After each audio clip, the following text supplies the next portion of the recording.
हाय दोस्तों, welcome to back my channel. मैं ये कहानी का भाग 14वां लेकर आई हूँ। तो हम बिना देरी के स्टोरी स्टार्ट करते हैं। अब पूरा हफ्ता बीत चुका था और अविका जी भी पूरी तरह से ठीक हो चुकी थी। इस वजह से अब अर्जुन पेरिस जाने के लिए रेडी था। वह और मान्यता अपने कमरे में पैकिंग कर रहे थे। तभी मान्यता ने अर्जुन से सवाल किया, अर्जुन, तुमने उस दिन हॉस्पिटल में कहा था कि तुम्हारे बाबा मुझसे मिलना चाहते हैं, लेकिन यह बाबा कौन है? मैंने ना तो कभी उनके बारे में कुछ सुना है और ना ही कभी देखा है। माँ के मुँह से भी मैंने कभी उनके बारे में नहीं सुना। अर्जुन ने प्यार से मान्यता को बैक हग करते हुए कहा, पेरिस चल रही हूँ ना मेरे साथ? तुम्हें वहाँ बाबा के बारे में सब कुछ पता चल जाएगा कि बाबा कौन है। फिर अर्जुन ने मान्यता की सूटकेस की तरफ देखा जिसमें मान्यता अपने कपड़े रख रही थी। तो अर्जुन ने उन कपड़ों को अपनी एक उंगली से उठाकर सूटकेस से बाहर फेंकते हुए मान्यता से कहा, तुम पेरिस में क्या ये कपड़े पहनने वाली हो? मान्यता ने कहा, हाँ, क्यों? अर्जुन ने पूरा सूटकेस खाली करते हुए मान्यता से कहा, हम पेरिस बाबा से मिलने ज़रूर जा रहे हैं, लेकिन पेरिस एक तरह से हमारा हनीमून प्लेस है। और तुम्हें क्या लगता है कि क्या मैं तुम्हें यहाँ वैसे कपड़े पहनने दूँगा? फिर अर्जुन ने शरारत भरी मुस्कान के साथ मान्यता के कान के पास आकर उसके कान में बाइट करते हुए कहा, मैं तो तुम्हें वहाँ बिकनी पहनाना चाहता हूँ। अर्जुन की बातें सुनकर मान्यता गुस्से से बोली, अर्जुन, तुम यह क्या कह रहे हो? मैं ये बिकनी बिकनी नहीं पहनने वाली। तुमने कहा कि वहाँ मुझे बाबा से मिलवाने जा रहे हो और तुम यह कह रहे हो कि मुझे बिकनी पहनाओगे। वह एक तरफ से मेरे ससुर लगेंगे और मैं अपने ससुर के सामने बिकनी कैसे पहन सकती हूँ? अर्जुन ने मान्यता को काफ़ी समझाया, लेकिन जब मान्यता नहीं समझी तो अर्जुन ने कमरे से बाहर निकलकर अपने फ़ोन निकाला और किसी को कॉल किया और उसे कुछ समझा कर कॉल कट कर अपने कमरे की तरफ देखते हुए कहा, माय डियर वाइफ, मैं तो तुम्हें वहाँ बिकनी ही पहनाऊँगा। अर्जुन और मान्यता की पेरिस जाने की फ़्लाइट सुबह 10 बजे की थी और अभी मान्यता पैकिंग कर रही थी, जो अर्जुन उसे करने नहीं दे रहा था। सुबह के 9 बजे अर्जुन और मान्यता पूरी तरह से तैयार होकर सबके सामने हॉल में खड़े थे एयरपोर्ट जाने के लिए। तभी बाहर से शहर जानकी जी और अंगद अंदर आते हुए नजर आते हैं। शहर अंदर आकर सीधा मान्यता के गले लगे, लेकिन उसकी नज़रें अर्जुन पर टिकी हुई थी। शहर ने अर्जुन को कुछ इशारा किया, जिसे देखकर अर्जुन मुस्कुरा दिया। जानकी और अविका जी दोनों जाकर मान्यता से गले मिली और उसका और अर्जुन का ख्याल रखने के लिए कहा। सबसे मिलने के बाद अर्जुन ने मान्यता का हाथ पकड़ा और उसे लेकर बाहर चला गया। सभी उनके पीछे आ गए। अर्जुन मान्यता को लेकर बैक सीट पर बैठा तो शहर उसके साथ बैक सीट पर बैठी। आरुष और अंगद दोनों आगे की सीट पर बैठे। तीनों ही मान्यता और अर्जुन को एयरपोर्ट छोड़ने जा रहे थे। कुछ देर बाद वो सब एयरपोर्ट पहुंचे तो आरुष ने कार रोकी। सब उतरे तो आरुष पार्किंग में कार खड़ी करने वापस चला गया, तो वो सब एयरपोर्ट के अंदर चले गए। जब आरुष वापस आया तब तक मान्यता अर्जुन के साथ फ़्लाइट के अनाउंसमेंट हो रही थी। फ़्लाइट के अनाउंसमेंट सुनकर आरुष ने अर्जुन से कहा, बॉस, अगर कुछ इम्पोर्टेंट काम हुआ तो आप मुझे इन्फॉर्म कर दीजिएगा। मैं यहाँ सब कुछ हैंडल करने की पूरी कोशिश करूँगा और यहाँ का सारा काम मैं ही देख लूँगा। अगर बहुत ज़रूरी हुआ तो ही मैं आपको कांटेक्ट करूँगा, नहीं तो नहीं करूँगा। आरुष के ये सब कहने पर अर्जुन मुस्कुरा दिया, क्योंकि वह जानता था कि उसे क्या और कब करना है। वह अर्जुन के बोलने से पहले ही आरुष सब कुछ अच्छे से जानता था।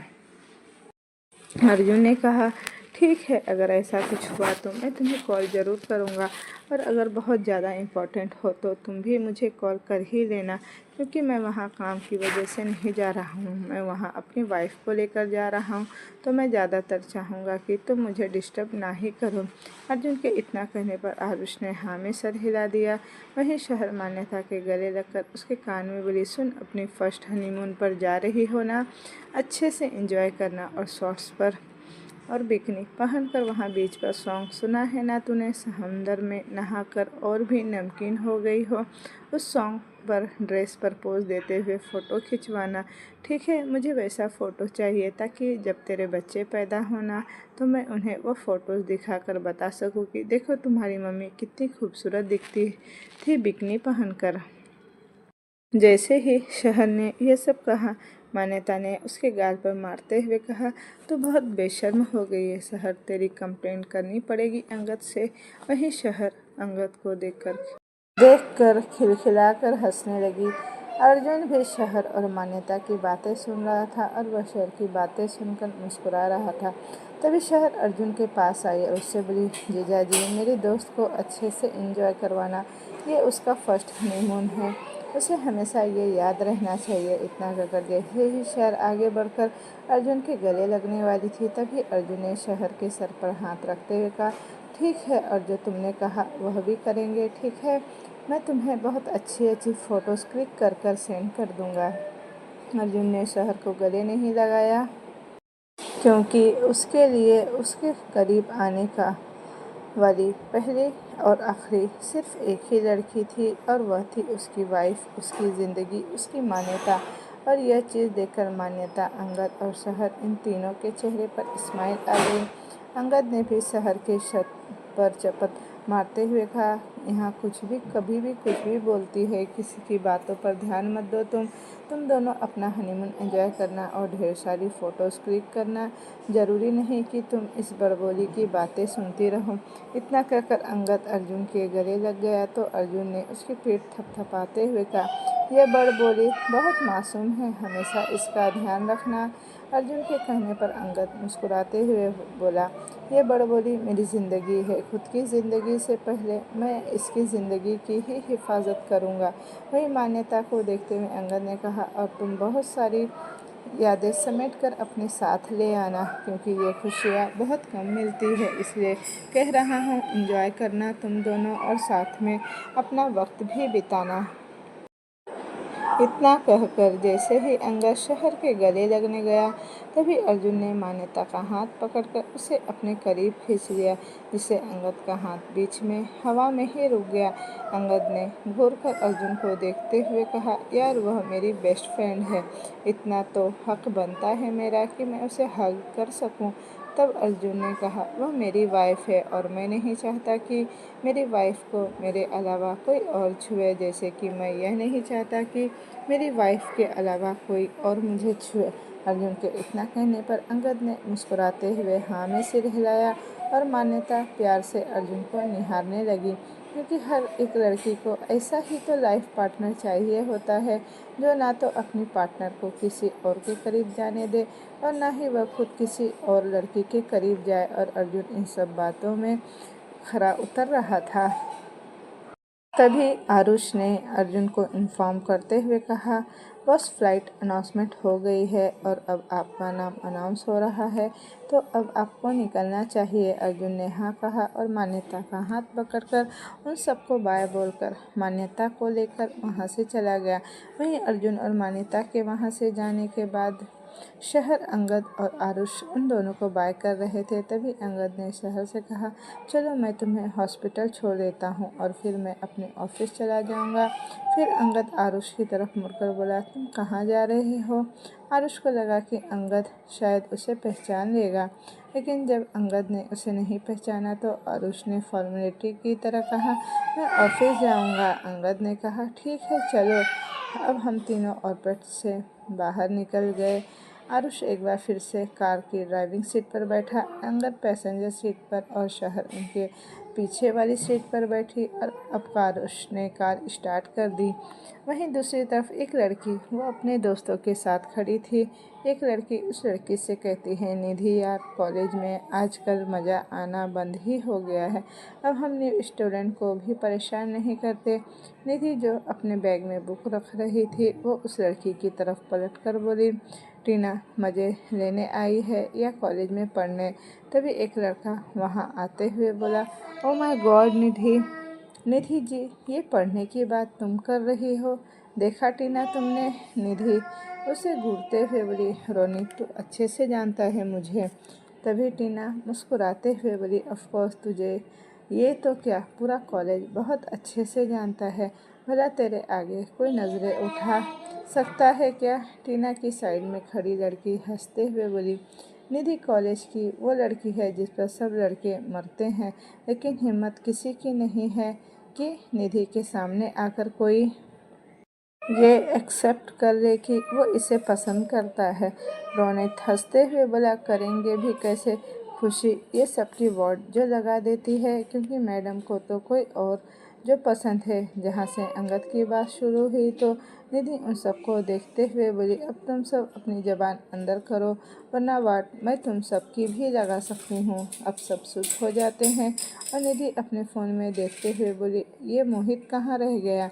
रोनित निधि की तरफ देखते हुए बोला, बेचारा लेट हो गया होगा, बिजी इंसान है वो, अपनी गर्लफ्रेंड के साथ ही आएगा।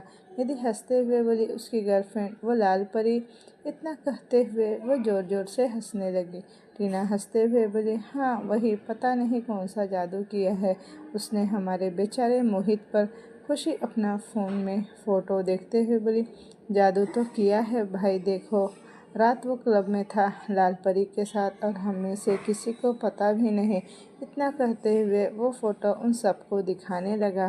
टीना, ओएमजी, ये मोहित प्यार में पागल वागल तो नहीं हो गया, अब मजनू भी बन गया। तभी निधि फ़ोन को बंद करते हुए बोली, बकवास बंद करो तुम सब, लाल परी और मोहित को छोड़ो, वो देखो सामने आया, आज नया शिकार आया कॉलेज में। अब जब तक मोहित का वेट करके बोर हो रहे हैं, इससे बढ़िया है कि कुछ मज़े लिए जाए। रोनित ने कहा, पक्का तेरे दिमाग में कुछ उल्टा सीधा ही आया होगा। टीना ने कहा, अब आ गया है तो करना तो बनता है यार। इतना कहते हुए वो निधि के साथ हाई फाई करती है। निधि, जिसने पर्पल कलर की शॉर्ट टॉप और उसके साथ वाइट जीन्स कैरी की हुई थी, वो पूरे कॉलेज में फेमस थी। निधि नाम ही कॉलेज के किसी भी स्टूडेंट को डराने के लिए काफ़ी था। निधि खुशी से अपने हाथ आगे करते हुए बोली, हथियार। खुशी अपना एक पेन निधि के हाथ में रखते देती है। एक लड़का अपने कंधे पर बैग लिए हुए कॉलेज के बाहर खड़ा हुआ था। उसने फॉर्मल कपड़े पहने हुए थे, वाइट शर्ट और ब्लैक पैंट और हल्की सी बियर्ड, जिसमें वो बहुत हैंडसम और यंग लग रहा था। और वो ऊपर लगे हुए कॉलेज बोर्ड के नाम को पढ़ता है और फिर अंदर की तरफ बढ़ जाता है।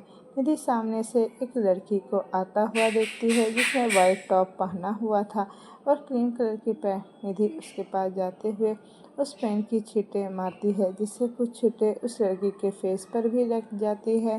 लड़की अपने कपड़ों को देखते हुए निधि की तरफ देखती है, फिर उसके दोस्त की तरफ जो जोर जोर से हंस रहे थे। वहीं निधि जो मुस्कुराते हुए एक नज़र उस लड़की को देखते हुए बोली, ओह सॉरी डियर, गलती हो गई। वो लड़की अपनी नज़रें नीचे कर अपने कपड़ों को देखती है और फिर निधि अपना सिर टेढ़ा करते हुए आगे बढ़ जाती है। वैसे जैसे ही आगे बढ़ी, उसकी टक्कर एक लड़के से हो गई, जो कुछ समय पहले जो कॉलेज के बाहर खड़ा था। उससे टकराते ही निधि नीचे गिर जाती है। उसके सारे कपड़े और फेस पर मिट्टी लग चुका था, वहीं कोहनी पर हल्की सी खरोच भी आ गई थी। ये देखते ही टीना बोली, अब तो ये लड़का गया, आज नहीं बचने वाला निधि के हाथों से। इतना कहते हुए वो निधि की तरफ भागती है। वहीं रोनित, खुशी भी आगे आ जाते हैं और वहाँ मौजूद सभी की नज़रें निधि पर थी, जो हैरानी से उस लड़के को देख रही थी। निधि अपनी नज़रें हल्की सी उठाकर इधर उधर देखती है और फिर खड़ी हो जाती है। वो एक नज़र अपने कपड़ों को देख रही थी, वहीं सामने एक लड़का खड़ा कुछ बोल पाता उससे पहले ही निधि गुस्से में उसके गाल पर एक जोरदार थप्पड़ मारते हुए बोली, यू, तुम्हारी हिम्मत कैसे हुई मुझे छूने की? तुम्हारी आंखें हड़ताल पर है क्या? जो सामने से आती हुई लड़की देखी नहीं, या जानबूझकर मुझसे टकराना चाहते थे तुम? वो लड़का अपने गाल पर हाथ रखे हुए था, उसका चेहरा अब साइड में ही था। वो लड़का उस लड़की को घूरते हुए बोला, अगर मुझे नहीं दिखा तो तुम भी तो देख सकती थी ना, क्यों तुमने भी अपनी आंखें हड़ताल पर भेजी है? इतना कहते हुए वो लड़का अपने हाथ की मुट्ठी कस लेता है, वहीं उसकी आंखें गुस्से की वजह से लाल हो चुकी थी। निधि जो अपनी आंखें छोटी कर उसे देख रही थी, शायद पहली बार ऐसा हुआ था कि कोई उसे इस तरह से मुंह पर जवाब दे रहा था। निधि गुस्से से अपनी मुट्ठी बना लेती है। वहीं सामने से प्रिंसिपल आते हैं, क्योंकि यहाँ एक साथ सब जमा हुए थे। रोनित, निधि चल, तूने मार दिया ना इसे, अब चल यहाँ से। रोनित के इतना कहने पर टीना ने कहा, हाँ निधि चलना, बाकी सभी मौजूद प्रिंसिपल को देख वहाँ से चले जाते हैं। अब निधि और उसके दोस्त ही बचे हुए थे वहाँ, और वो लड़का प्रिंसिपल निधि के पास आते हैं तो टीना, रोनित, खुशी उन्हें ग्रीट करते हैं। रोनित खुशी और टीना को देखते हुए अपनी धीमी आवाज़ में बोला, चलो जल्दी यहाँ से चलो, निधि अब सब हैंडल कर लेगी। इतना कहते हुए वो वहाँ से चले जाते हैं। निधि अपने सामने खड़े लड़के को घूर रही थी। उसका प्रिंसिपल पर कोई ध्यान ही नहीं था। प्रिंसिपल निधि को और एक नज़र उस लड़के को देखते हुए बोले, क्या हो रहा है यहाँ पर? निधि का ध्यान अचानक प्रिंसिपल की आवाज़ पर जाता है। वो कुछ कह पाती उससे पहले ही वो लड़का बोला, कुछ नहीं सर, इट्स जस्ट एक्सीडेंट। इतना कहते हुए वो निधि को देखता है जिसके कपड़े खराब थे। निधि उससे घूरने लगी। वो अभी कुछ नहीं कहने वाली थी क्योंकि वो अच्छे से जानती थी कि अगर यहाँ उसने ज़बान खोली तो वो खुद फंस जाएगी। वहीं दूसरी तरफ कार में शहर, अंगद और आरुष तीनों ही चुपचाप बैठे थे। अब शहर को बोर लग रहा था, लेकिन वह ऐसे ही अंगद के सामने किसी और से कुछ बोल नहीं सकती थी और किसी और के सामने वह अंगद से कुछ बोलना भी नहीं चाहती थी। तभी आरुष ने हिचकिचाते हुए अंगद से पूछा, तुम दोनों लवर्स हो क्या? अंगद ने मुस्कुराते हुए कहा, हाँ हम दोनों अब तक लवर्स ही हैं, लेकिन कुछ देर में हमारी शादी होने वाली है। अंगद की यह बात सुनकर आरुष के दिल में एक तेज दर्द की लहर हो उठी। उसकी आंखों में हल्की नमी आ गई, लेकिन उसने उस नमी को अपने सर को ऊपर कर जैसे आंखों में ही रोक लिया और उसने मुस्कुराते हुए कहा, congratulation both of you. Aarush के इतना कहने पर शहर और अंगद ने एक साथ कहा, थैंक यू वेरी मच।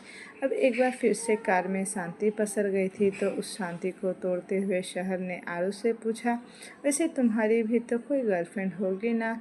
तुम अर्जुन की कंपनी में इतने अच्छे पोस्ट पर हो, तुम्हारी गर्लफ्रेंड पर तुम अच्छा खासा खर्चा करते होंगे। शहर के इतना पूछने पर आरुष उसे देखकर मुस्कुरा दिया और उसने अपने सर को ना में हिलाते हुए शहर से कहा, नहीं, मैं सिंगल हूँ, मेरी कोई गर्लफ्रेंड नहीं है। आरुष के इतना कहने पर अंगद ने चौंकते हुए कहा, रियली तुम्हारी कोई गर्लफ्रेंड नहीं है? कोई क्रश तो ज़रूर होगी, बताओ ना। देखो यार, अब हम फ्रेंड्स हैं। मान्यता और अर्जुन की शादी हो गई है, उनसे हम जुड़े हुए हैं, तो क्यों ना हम भी एक दूसरे से दोस्ती कर ले। तो तुम हमें अपनी लव लाइफ के बारे में बता। आरुष मुस्कुराते हुए शहर और अंगद दोनों की तरफ देखते हुए बोला, मैंने जिसे प्यार किया वह किसी और से प्यार करती है। लगभग 1 घंटे बाद निधि और उसके दोस्त अपने क्लासरूम में बैठे हुए थे। निधि ने अपने कपड़े चेंज कर लिए तो वहीं मोहित भी आ चुका था। मोहित निधि की तरफ देखते हुए बोला, रिलैक्स बड़ी, तूने उसे सबक सिखा दिया ना था तो बस। निधि गुस्से से मोहित को घूरते हुए बोली, उसने मेरे सामने अपनी ज़बान खोली, वो भी मेरे खिलाफ बोलने की। जस्ट वेट, अब उसका इस कॉलेज में रहना मैं कैसे मुश्किल करती हूँ। वो इतना ही बोली थी कि तभी वो लड़का जिसे निधि को थप्पड़ मारा था वो क्लासरूम में एंटर करता है। रोनिस उस लड़के को देखते हुए बोला, ये न्यू है ना, तो यहाँ 3rd ईयर वाले स्टूडेंट की क्लास में क्या कर रहा है? उसके इतना कहते ही मोहित, टीना, खुशी और निधि की नज़रें उस लड़के पर चली जाती है। टीना ने कहा, OMG, ये यहाँ क्यों आया है? निधि प्लीज़ कुछ मत करना यार। निधि तिरछा मुस्कुराते हुए बोली, कुछ नहीं, बहुत कुछ करूँगी। अब गलत क्लास में आने की गलती तो भुगतना पड़ेगा ना इसे। इतना कहते हुए वो अपनी सीट से खड़ी हो जाती है। मोहित रोनित के कान के पास जाकर बोला, यही है क्या वो? खुशी अपनी गर्दन हिलाते हुए बोली, यही है ब्रो, पर शायद निधि इससे यहाँ रहने नहीं देने वाली। निधि उस लड़के के सामने जाते हुए बोली, हेलो मिस्टर, दूसरी मुलाकात। वेल, गलत क्लासरूम में आ गए तुम, इसलिए निकलो यहाँ से। चलो छोड़ो, तुम्हारे साथ मस्ती करते हैं, थोड़ी रैगिंग। इतना कहते हुए वो उसके सीने पर हाथ रखते हुए उसे धक्का देती है, लेकिन वो लड़का बस एक कदम ही पीछे हुआ था। तभी प्रिंसिपल क्लासरूम में एंटर करते हैं।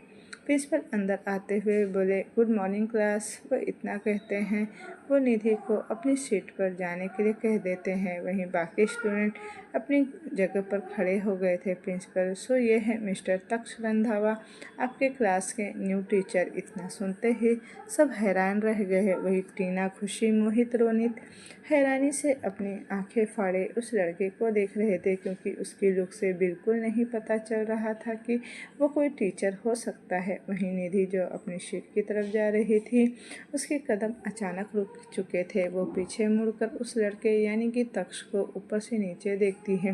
खुशी धीमी आवाज़ में बोली, निधि, गई भैंस पानी में। इतना कहते हुए तक्ष को देख रही थी। वहीं निधि उसे घूरते हुए बोली, जस्ट अटप। इतना कहते हुए वो एक नज़र सामने खड़े तक्ष को घूरती है। प्रिंसिपल, मिस्टर तक्ष, ओके, अब आप अपनी क्लास को संभाल सकते हैं। इतना कहते हुए प्रिंसिपल मुस्कुराकर वहाँ से चले जाते हैं।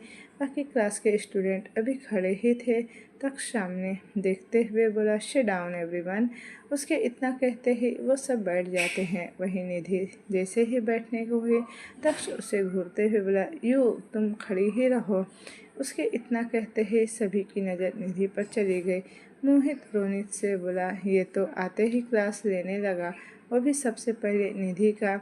इतना बोलते हुए वो रोनित को देखता है, जो खुद सामने ही देख रहा था। तक्ष निधि के सामने जाते हुए बोला, व्हाट इज़ योर नेम। उसके इतना कहते ही निधि उसे घूरकर देखने लगी।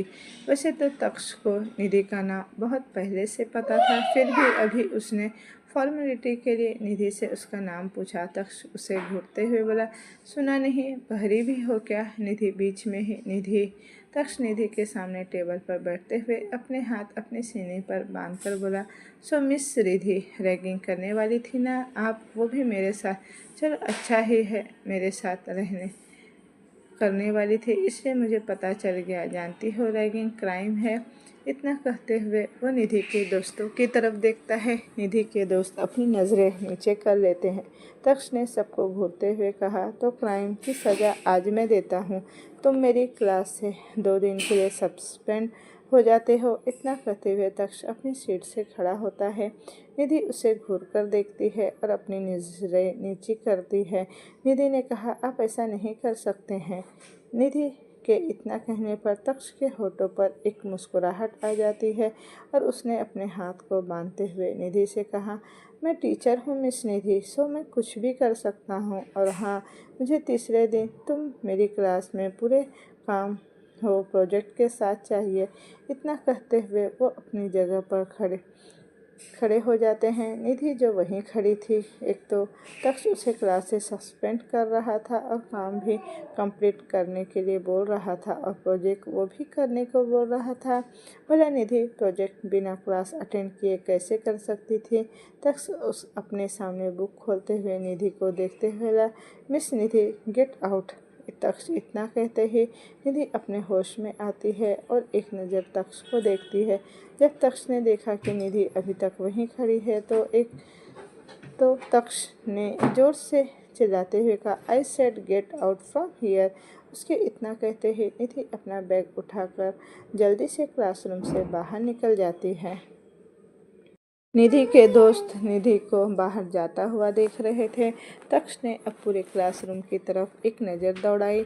अगर कोई और है जाना चाहता तो जा सकता है, लेकिन ये पनिशमेंट उसके लिए भी होगी। उसके इतना कहते ही निधि के दोस्त तक्ष को देखते हैं, जिसका पूरा ध्यान बुक पर था, और फिर वो बेबसी से अपनी नज़रें नीचे कर लेते हैं। निधि क्लासरूम से बाहर आते ही अपने पैर को पटक कर मारते हुए, शिट, क्या बकवास है, मैं कोई प्रोजेक्ट नहीं करने वाली और इस इंसान को तो बिल्कुल भी नहीं छोड़ूंगी। इतना कहते हुए वो अपनी क्लासरूम की तरफ देखती है और फिर आगे की ओर बढ़ जाती है। निधि को पता ही नहीं था कि तक्ष उसकी सारी हरकतें देख रहा है।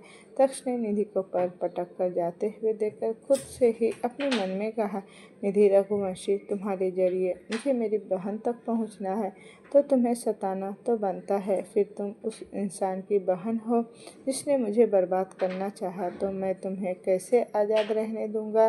बस तुम देखती जाओ अब ये तक्ष रंधावा कैसे तुम्हारी ज़िंदगी में और तुम्हारी नस नस में उतरता है, और मैं ऐसा हूँ कि एक बार अगर किसी को जलना छोड़ दिया तो उसे जलाकर राख ही कर देता हूँ। और तुम तो एक खूबसूरत कली हो, तुम्हें जलाने में तो बहुत ज़्यादा मज़ा आएगा। अब देखना यह है कि तुम उस तड़प को महसूस करके जलती हो या फिर उस तड़प की चिंगारी भी तुम तक नहीं पहुँचती और तुम जलकर राख हो जाती हो।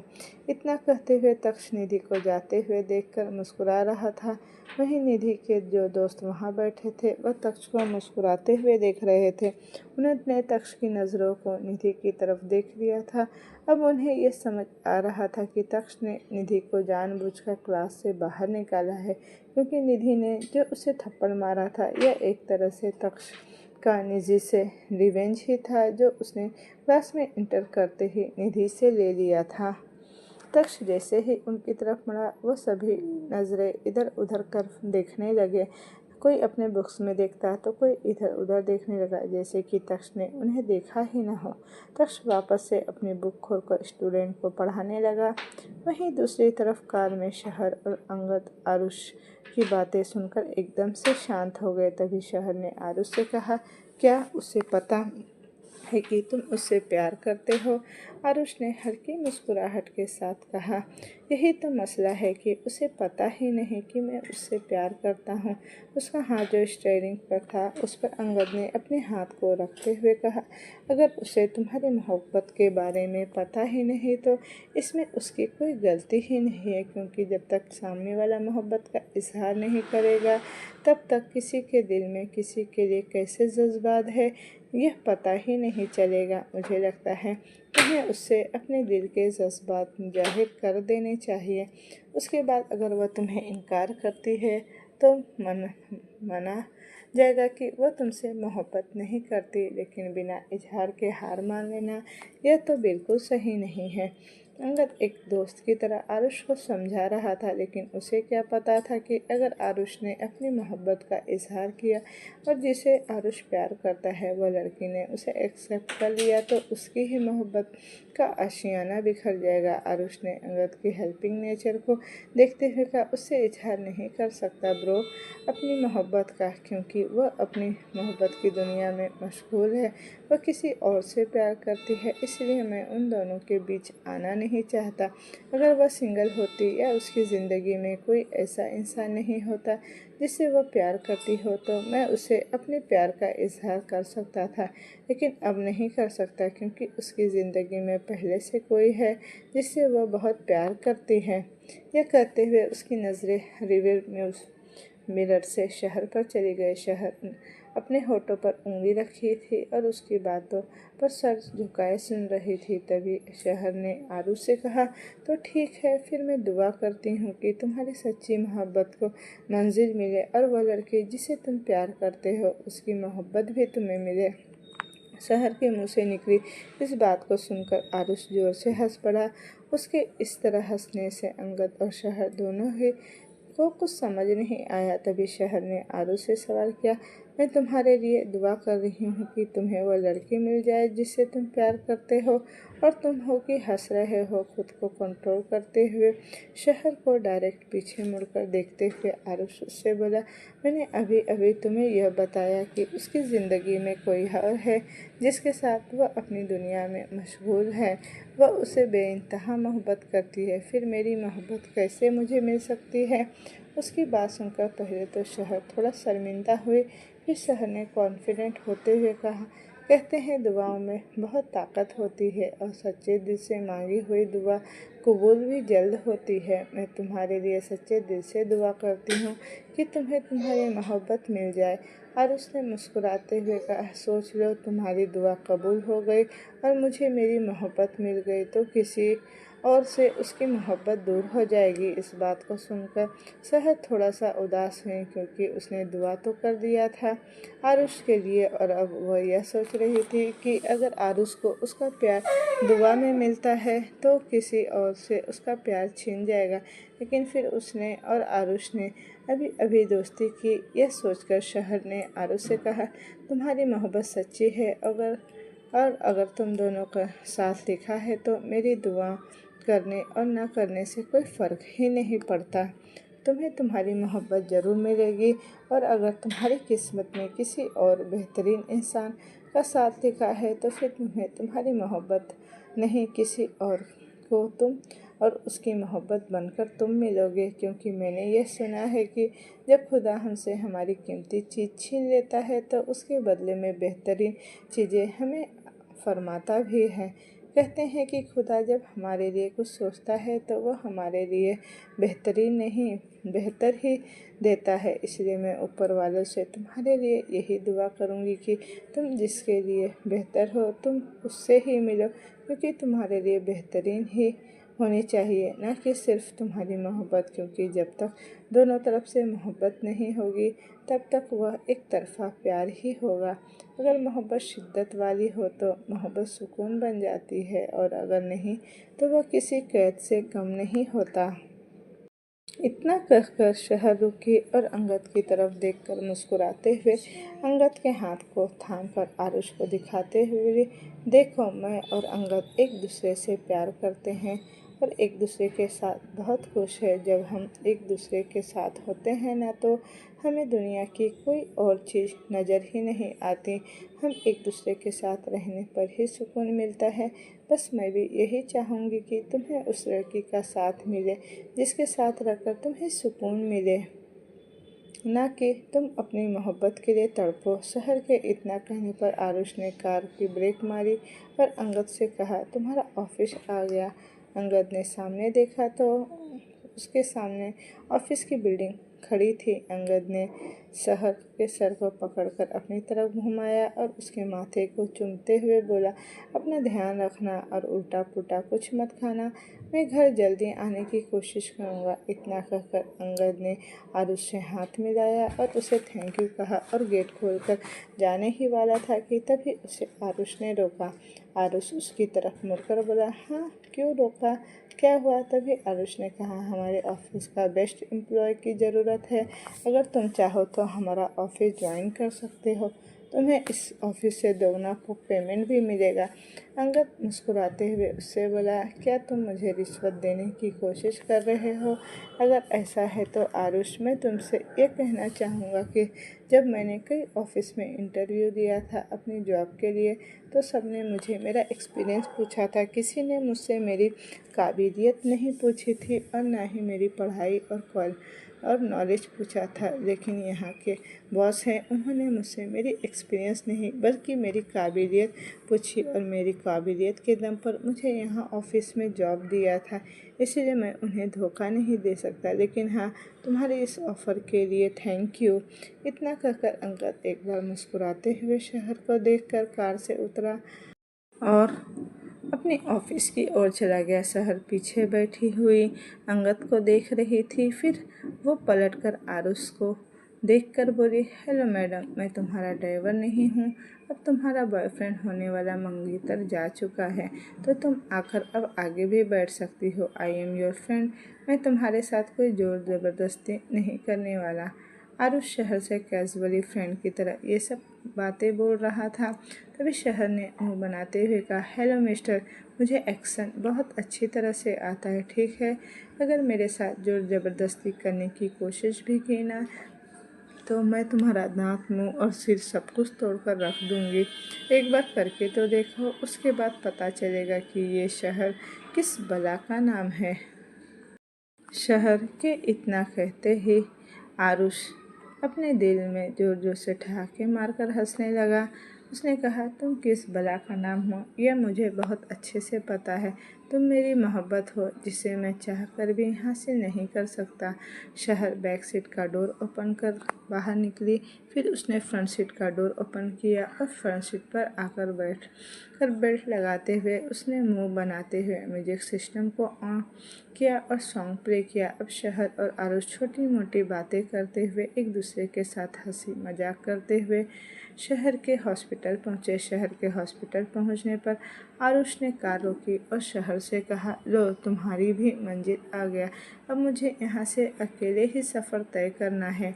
शहर ने मुस्कुराते हुए कहा, जब ज़िंदगी किसी के लिए रुकती नहीं है और हम सफ़र, वह तो ऊपर वाले ने लिखा ही है सबके लिए। कहते हैं अगर इंसान को पैदा किया है तो उसका हम सफ़र भी बनाया है, तो तुम्हारा हम सफ़र भी तुम्हें जल्द ही मिल जाएगा, उसके लिए थोड़ा इंतज़ार कर लो, इतना घबराने की ज़रूरत नहीं। शहर के यह सब कहने पर आरुष मुस्कुराते हुए बहुत ज़्यादा मैच्योर हो गई हो, पहले तो एकदम झल्ली सी थी, लगता है अंगद के साथ ने तुम्हें वक्त से पहले ही बड़ा कर दिया है, नहीं तो तुम वो 14-15 साल की थी जब तो तुम एकदम झल्ली जैसी थी, 2 चोटी बांधना, घुटने से ऊपर फ्रॉक और फिर ऐसी बातें करना जैसे कि किसी फेरी लैंड से आई हुई परी हो। शहर शौक होकर आरुष को देख रही थी कि वो 15 साल की उम्र में कैसी थी और क्या ही करती थी, उसे कैसे पता। लेकिन शहर के सवालों के जवाब देने के लिए आरुष उसके पास नहीं रुका। उसने अपनी कार स्टार्ट की और वहाँ से अपने ऑफिस के लिए निकल गया।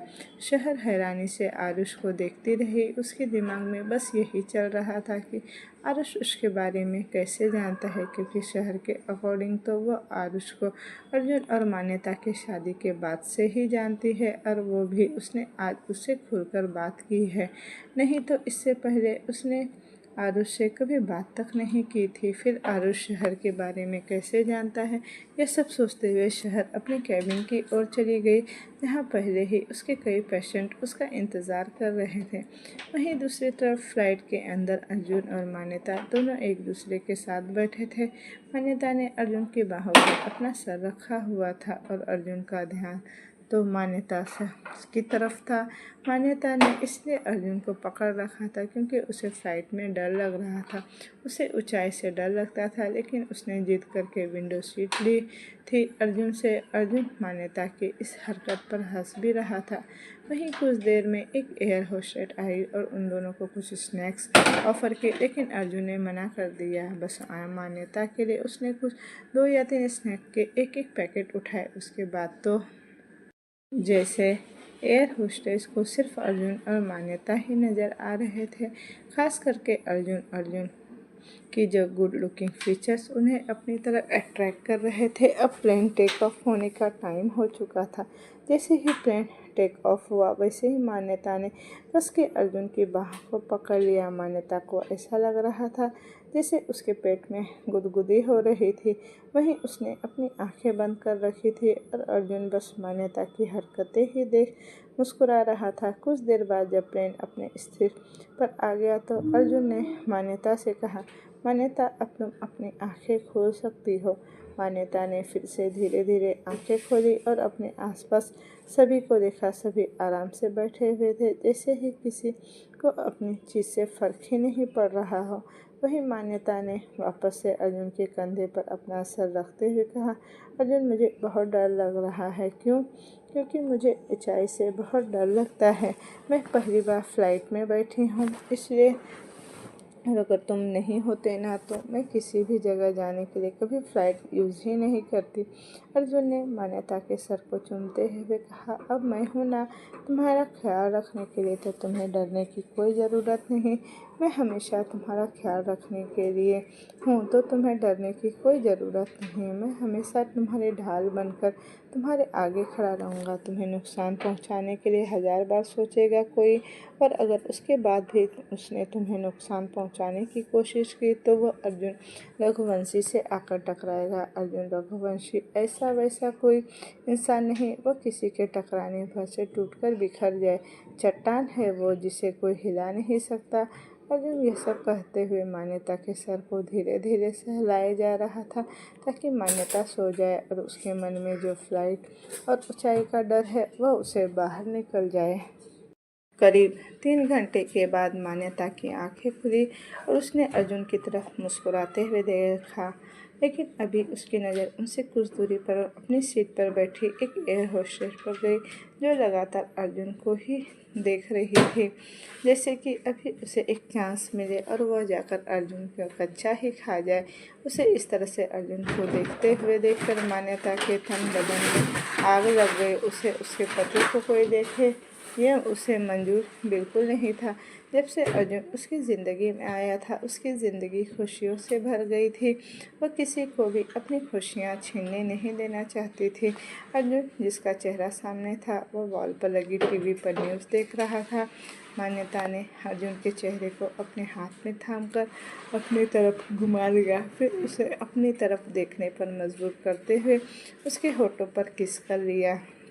वह एयर होस्टेस जो काफ़ी देर से अर्जुन के फेस पर सीधा नज़रें टिकाई हुई थी, अब मान्यता को एक दूसरे की तरफ घुमाने से अर्जुन का चेहरा नहीं देख पा रही थी। वहीं मान्यता को अर्जुन के होठों पर किस करते हुए देखकर उसे एयर होस्टेस को बहुत जलन महसूस हो रही थी। वहीं मान्यता के इस तरह अचानक फ्लाइट में सबके सामने किस करने से अर्जुन तो हैरान ही रह गया था। उसे नहीं पता था कि उसकी बीवी ऐसा भी कुछ करने वाली है। तभी अर्जुन ने मान्यता के सर को पीछे से अपने चेहरे की तरफ धकेला और उसे किस बैक करना स्टार्ट कर दिया। अभी अर्जुन मान्यता को पैशनेटली किस कर रहा था। मान्यता ने तो बस जलन में आकर उसके होठों को छूना ही चाहा था, लेकिन अब अर्जुन उसे पैशनेटली किस कर रहा था। करीब 5 मिनट मान्यता को पैशनेटली किस करने के बाद अर्जुन ने उसके होठों को अपने होठों से आज़ाद कर दिया तो मान्यता बुरी तरह से हाँफ रही थी। वह गहरी गहरी सांसें लेते हुए अर्जुन को एकटक घूरने लगी।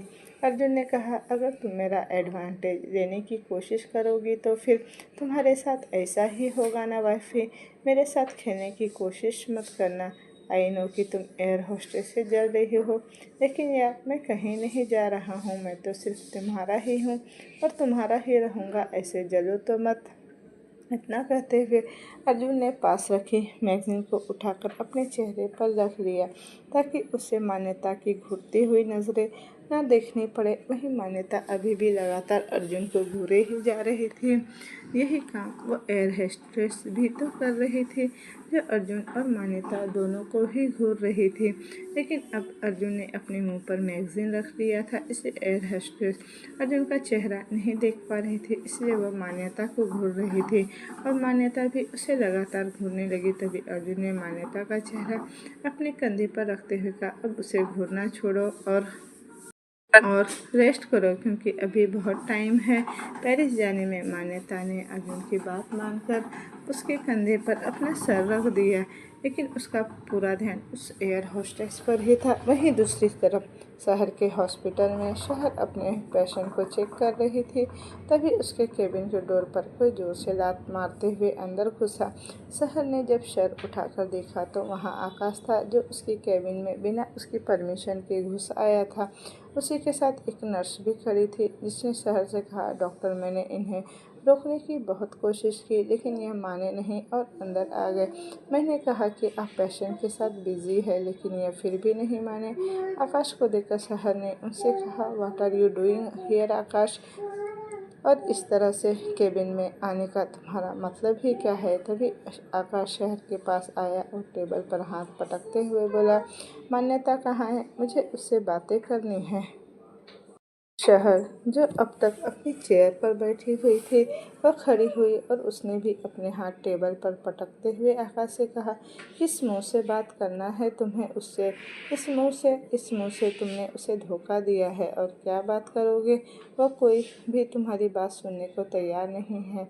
Mister Akash, for your kind information की मान्यता की शादी हो चुकी है और अब वह किसी और की वाइफ है। तुम्हें यह बता दूं कि अभी अभी मैंने उसे एयरपोर्ट छोड़ा कर आ रही हूँ, क्योंकि वह अपने हस्बैंड के साथ पेरिस हनीमून पर गई है। तो अब क्या तुम उससे बात करने के लिए पेरिस जाओगे? शहर की बात सुनकर आकाश को तो बहुत गुस्सा आया। उसने उंगली दिखाते हुए शहर से कहा, देखो शहर, मैं कोई मजाक करने के मूड में नहीं हूँ। मुझे मान्यता से बात करनी है, वह किसी और की नहीं हो सकती, उसे सिर्फ मेरा ही होना है। आकाश के मुंह से निकले ये शब्द सुनकर तो शहर का गुस्सा सातवें आसमान पर ही पहुंच चुका था। उसने अपने गुस्से से दांत पीसते हुए आकाश से कहा, बड़ी जल्दी याद आ गई उसकी कि मान्यता सिर्फ तुम्हारी है। उस दिन जब अपनी गर्लफ्रेंड के साथ उस कमरे में उसके साथ मुंह काला कर रहे थे, तब नहीं याद आया कि मान्यता तुम्हारी है? अभी आकाश कुछ कहता उससे पहले ही शहर ने कहा, बाहर निकलो यहाँ से। मान्यता अभी यहाँ नहीं है और मैं तुम जैसे लफंगों से बात नहीं करना चाहती, और हो सके तो मान्यता से भी दूर रहना, क्योंकि उसका हस्बैंड कोई मामूली इंसान नहीं है और तुम्हारी ऐसी हरकतें बिल्कुल बर्दाश्त नहीं करेगा। तुम यहाँ से गायब हो जाओगे, तुम्हें खुद पता नहीं चलेगा, इसलिए भूल जाओ मान्यता को कि तो कभी वो तुम्हारी गर्लफ्रेंड थी। शहर की इस बात पर आकाश जोर से हंसने लगा। उसने अपने फ़ोन में मान्यता की कुछ पिक्चर्स निकालकर शहर को दिखाते हुए बोला, अगर मैं यह पिक्चर मान्यता के उस सो कॉल्ड हस्बैंड को दिखा दूँ तो क्या तब भी वो मान्यता को अपने साथ रखेगा? इतना कर आकाश शहर का चेहरा देखकर जोर जोर से हंसने लगा, जिसके चेहरे की हवाइयाँ उड़ गई थी। आकाश हंसते हुए केबिन से बाहर निकल गया। अब शहर अपने चेहरे पर धम से बैठ गई।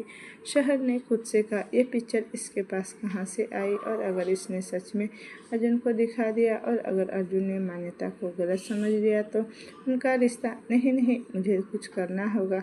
मुझे इस आकाश से मान्यता के सारे पिक्चर्स लेने होंगे, लेकिन कैसे कैसे कैसे? अब शहर अपना दिमाग चलाने लगी कि वह आकाश से मान्यता की पिक्चर्स कैसे निकालेगी, लेकिन उसे तो कुछ समझ ही नहीं आ रहा था। उसने जो नर्स सामने दरवाजे पर खड़ी थी उससे कहा, सुनो, पेशेंट से यह कर दो कि आज मैं और फ्री नहीं हूँ तो कल का अपॉइंटमेंट ले ले। शहर के यह कहने पर नर्स ने वैसा ही किया। उसने जाकर पेशेंट को बता दिया और उन्हें कल का अपॉइंटमेंट लेने के लिए कह दिया। अब सहर सोच रही थी कि वह क्या करे जिससे अर्जुन को बिना पता चले मान्यता की सारी पिक्चर्स आकाश से निकलवा सके। तभी उसे आरुष का ख्याल आया कि आरुष तो ऐसा कर सकता है। अर्जुन के बाद अगर किसी के पास पावर है तो वो आरुष के पास है। आरुष अर्जुन का सेक्रेटरी है और अर्जुन के बाद सारी अथॉरिटी आरुष के पास है।